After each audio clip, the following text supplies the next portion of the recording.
Bonjour et bienvenue sur Oser et réussir, le blog des actifs acteurs qui osent prendre leur vie en main. Je suis Marie Josselin et j'accompagne les entrepreneurs audacieux à réaliser leurs projets personnels et professionnels pour créer la vie qu'ils souhaitent.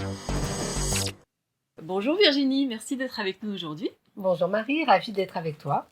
Alors nous allons parler d'un sujet qui me tient vraiment à cœur, qui est la confiance en soi.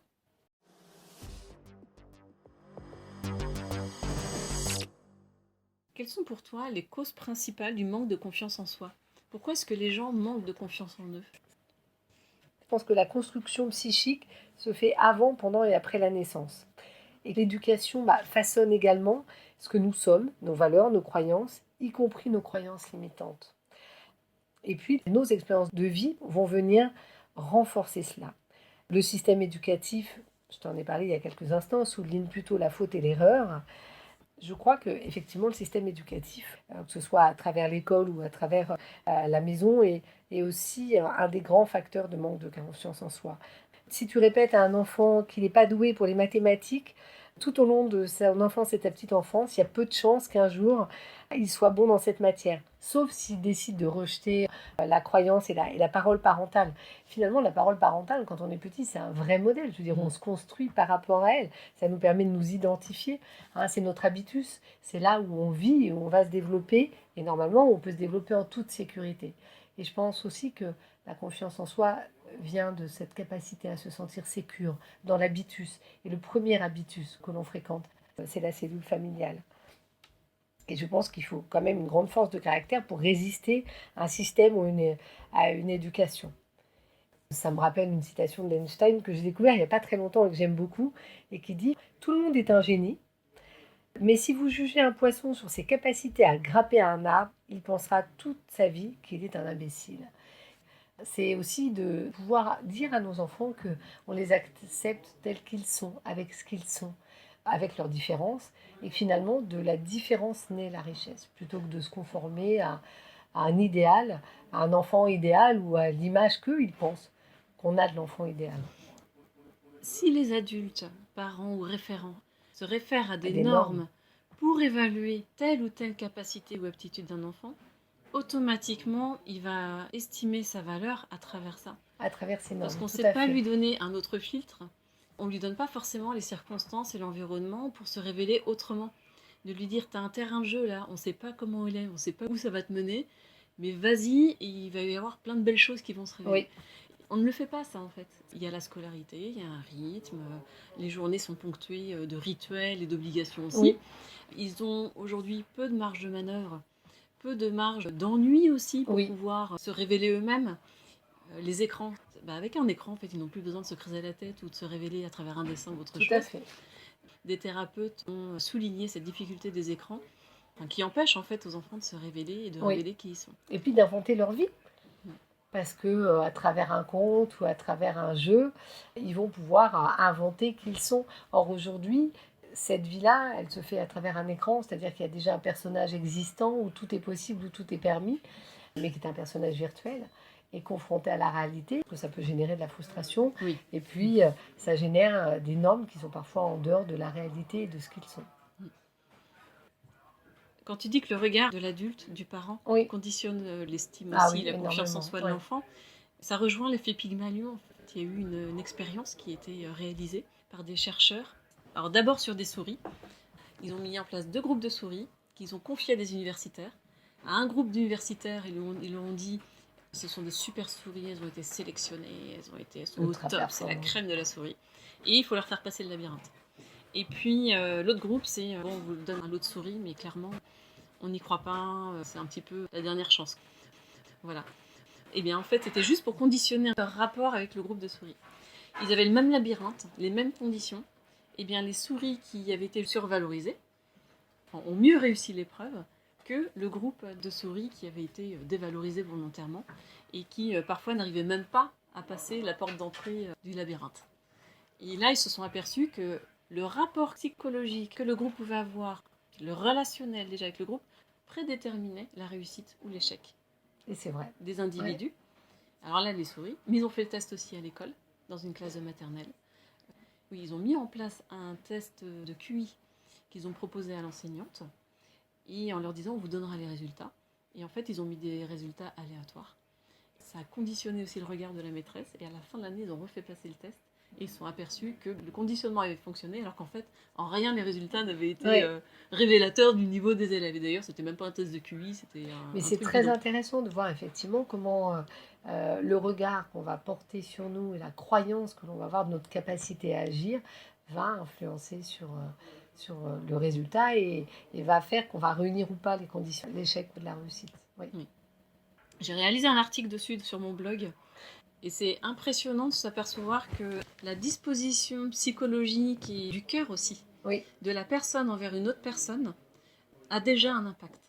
Quand on a un enfant qui est en difficulté, si on arrive en étant soit dans le reproche, tu aurais pu, tu aurais dû, ou alors au contraire dans la bienveillance, déjà ça prédétermine aussi la réaction de l'enfant et l'estime qu'il aura de lui-même. Parce que tout est imbriqué, je pense que le mental est imbriqué avec l'émotionnel. Les émotions ne sont jamais positives ou négatives, c'est ce qu'on en fait qui va être positif ou négatif. Il faut juste se dire on accepte de vivre ou pas cette émotion. Mais quand on conditionne quelqu'un avec une émotion qui est porteuse, on est déjà en train de créer les conditions de sa réussite. Oui, il y a une grande partie émotionnelle en fait, de gestion de l'émotion à travers le manque de confiance en soi. Oui. L'émotion peut nous booster à agir parce que l'émotion va générer un stimulus qui va générer un stress. Et le stress peut être positif ou négatif. Mais cette émotion va nous faire réagir. L'émotion est là pour nous faire réagir en disant allez, il se passe quelque chose, tu as quelque chose à vivre ou dont il faut que tu te protèges. C'est intéressant parce que cette émotion va soit nous pousser à agir, soit au contraire nous faire nous retrancher dans un coin où on va être intouchable et on va avoir besoin de se protéger. Mais l'émotion est là pour nous faire réagir. Si tu prends par exemple l'émotion de la peur est là pour nous protéger. La peur nous dit attention, il y a danger. Donc elle va mettre tous nos sens en alerte pour nous faire réagir. Soit à combattre, parce qu'il y a danger immédiat. Et là, j'ai presque envie de dire, alors aujourd'hui, on ne parle plus de cerveau reptilien en neurosciences, mais ces réflexes qui sont appris, qui sont conditionnés, donc va nous pousser soit à nous battre, parce qu'on pense qu'on est plus fort et qu'on va s'en sortir, soit à fuir. Mais cette émotion de peur, elle est là pour nous faire réagir. L'émotion de la colère, par exemple, est juste en train de nous dire attention, mes valeurs ne sont pas respectées. Donc la colère, bien souvent, est engendrée par la frustration. On souhaite obtenir quelque chose qu'on ne peut pas avoir.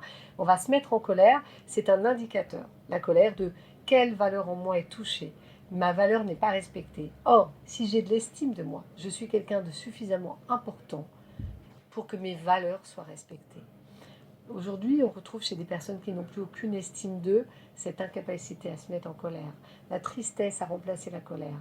Ils ne sont même plus capables de réagir parce que, tant pis, ça leur arrive parce que c'est eux, ou bien ça leur arrive parce qu'ils l'ont bien mérité. Moi, j'ai déjà entendu des personnes me dire, de toute façon, ça m'arrive, ce sera tant pis pour moi, j'aurais bien mérité.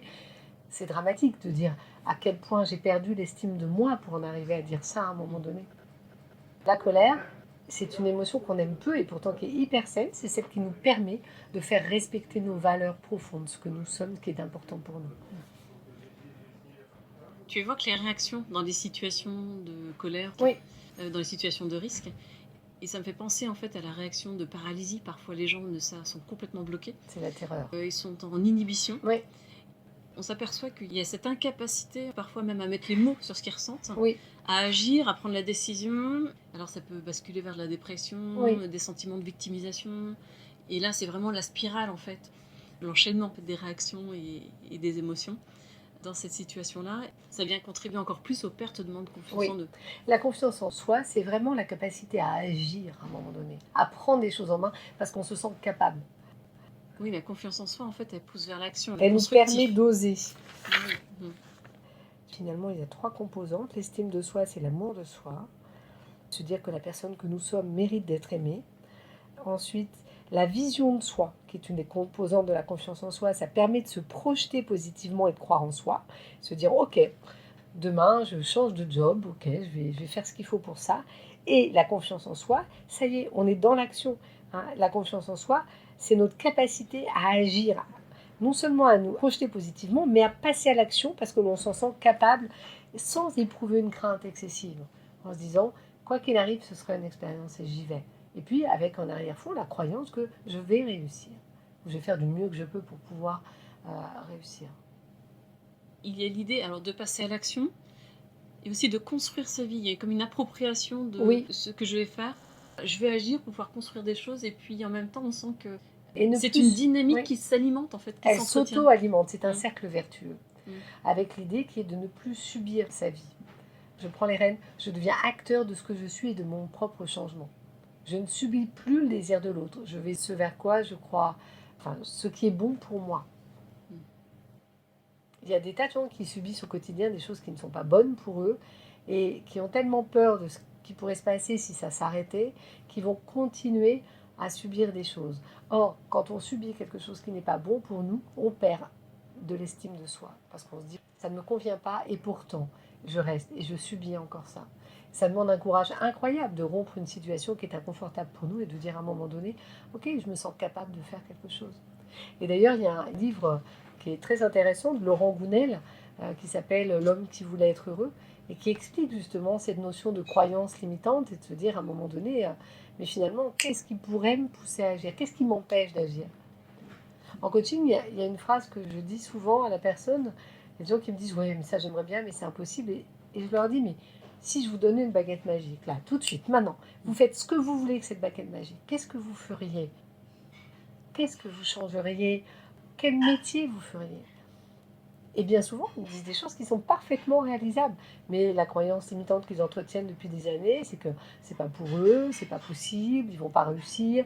Il y a déjà plein de personnes qui exercent sur ce marché. On va trouver de vraies excuses pour ne pas agir. C'est pas le moment, c'est trop tôt. J'ai d'autres combats en ce moment qui peuvent être tout à fait justes, mais on va se donner mille une bonne raison pour ne pas agir. Parce que la peur, parce que le manque de confiance en soi empêche d'agir. Tu parlais de la dynamique positive qui s'auto-alimente, mais dans ce sens-là aussi, finalement, les personnes qui se maintiennent dans des situations qui ne leur conviennent pas, ça va leur prendre beaucoup d'énergie, de la charge mentale. Ça peut paraître faussement plus confortable parce qu'ils connaissent la situation et qu'un changement donne l'impression de demander de l'énergie et va aller davantage vers de l'inconnu, même si ça se rapproche d'un idéal qui leur conviendrait mieux. C'est un travail sur les peurs et sur les freins, sa capacité à gérer quelque chose d'inconnu. Tu sais pas comment sera ta journée de demain et pourtant ça t'empêche pas de te lever. Oui, c'est vrai. L'inconnu il commence là en fait. On ne sait pas dans 1 heure, dans 2 heures, dans 10 heures ce qui va se passer. Et pour autant, on n'appréhende pas d'arriver à ce soir ni d'arriver au lendemain. Donc c'est très relatif finalement. Et se dire qu'on prend des décisions qui peuvent potentiellement nous amener vers quelque chose de mieux, d'accepter de suivre son intuition, ses envies, ça nécessite un travail sur soi aussi, de se dire est-ce que je suis en capacité ou en mesure de savoir ce qui sera mieux pour moi. Et il y a aussi la peur de l'échec. Oui, la peur de l'erreur et la peur de l'échec. Et puis combattre ses pensées limitantes. Et ça rejoint ce que tu disais tout à l'heure en termes de regard des autres, de filtre des normes, des règles, qu'est-ce qu'on va dire. C'est déjà suffisamment difficile de se lancer dans des projets qui peuvent éventuellement remettre en cause des choses qui sont déjà installées. Et des choses qui sont parfois confortables. C'est intéressant ce que tu dis, ça me rappelle Stéphane Covey qui dit que finalement on vit avec ce qu'on appelle autour de nous un cercle de contrôle. C'est-à-dire c'est là où nous pouvons agir. Et plus ce cercle de contrôle est large, plus ça nous rassure. C'est-à-dire qu'on sait qu'on va pouvoir agir sur telle et telle chose. Quand on râle souvent sur des choses sur lesquelles on ne peut pas agir. Quand je demande aux gens après quoi ils râlent, ils disent la météo. Je ne peux pas agir sur la météo, par contre je peux moduler mon emploi du temps en fonction de la météo. Les gens me disent je râle parce que tout va trop vite et les clients ne supportent plus d'attendre. La frustration maintenant au délai d'attente est devenue quelque chose de très compliqué à gérer parce que les gens veulent être servis tout de suite. Vous ne pouvez pas agir là-dessus, mais sur quoi vous pouvez agir? Or, on est bien quand on élargit notre cercle de contrôle. Plus on a le sentiment de contrôler ce que l'on fait, ce qui est autour de nous, plus on est rassuré. Quand on prend la pyramide de Maslow, le premier besoin, c'est le besoin de sécurité. Donc quand je sais ce que je vis, quand je contrôle ma vie, même si elle ne me satisfait pas, je me sens en sécurité. Et ça ne nous pousse pas forcément, effectivement, à prendre des risques. Après, on a ce qu'on appelle le cercle d'influence. Le cercle d'influence, c'est de se dire, moi, je ne peux peut-être pas contrôler cette partie-là, mais je connais un tel, si je lui en parle, qui pourrait peut-être intervenir pour élargir notre cercle de contrôle. Et puis, accepter la part d'incertitude. Et de moins en moins, on l'accepte. La Covid en est un exemple parfait. On est dans une société où il y a 0 risque.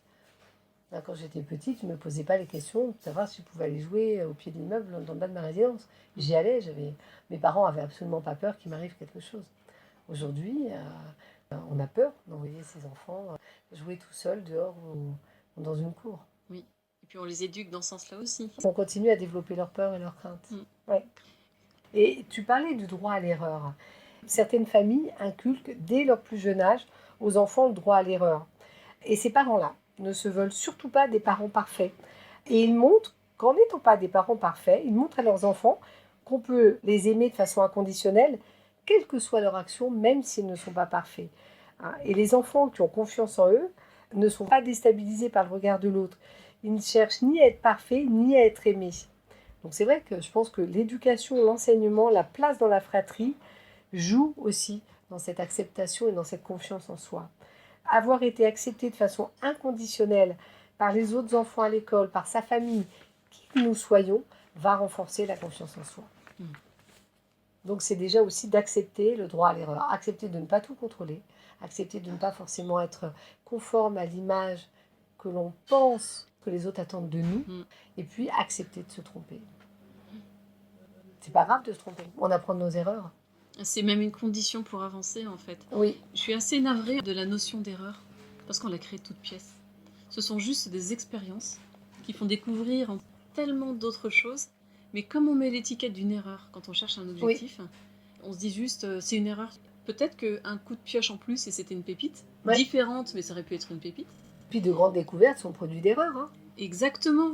Et donc c'est vraiment une question de regard, de perception qu'on porte sur les expériences. Mais toute expérience nourrit, enrichit, permet aussi d'ancrer des bonnes pratiques, parce que c'est par la répétition qu'on apprend les bons gestes, les bons réflexes, qui ne viennent pas nécessairement du premier coup, jusqu'au jour où on atteint le but qu'on s'est fixé. Je pense qu'on a créé un schéma d'erreur ou de réussite qui est, à mon sens, très handicapant. J'espère qu'on en sort un peu, mais je vois, ne serait-ce que dans le domaine de la formation, aujourd'hui on valorise l'erreur, en disant voilà, qu'avez-vous appris de telle erreur ? Il y a une agence qui s'appelle l'agence Gibraltar qui raconte, ça s'appelle le dîner de l'erreur. C'est des gens qui sont invités à dîner, ils vont raconter leurs erreurs. C'est extrêmement intéressant. Et du coup, ils arrivent à se confier, à dire voilà, j'ai vécu telle chose, c'était une erreur, mais voilà ce que ça m'a appris de moi, voilà comment j'ai pu rebondir face à cette erreur, et voilà ce que ça m'a appris de ce que je dois faire, de ce que je ne dois pas faire, et comment, quand je commets ce type d'erreur, je peux en sortir grandi et enrichi. Je me trompe jamais, j'apprends tout le temps. Oui, le dîner de l'erreur, c'est vraiment apprendre de ses erreurs et savoir ce que l'erreur nous a appris et apporté, ce que ça nous a appris de nous, de qui nous sommes. C'est la fin de cette 3e partie. Reste avec nous pour le prochain épisode où nous échangerons sur les risques liés au manque de confiance en soi qui peut mener jusqu'à l'auto-sabotage.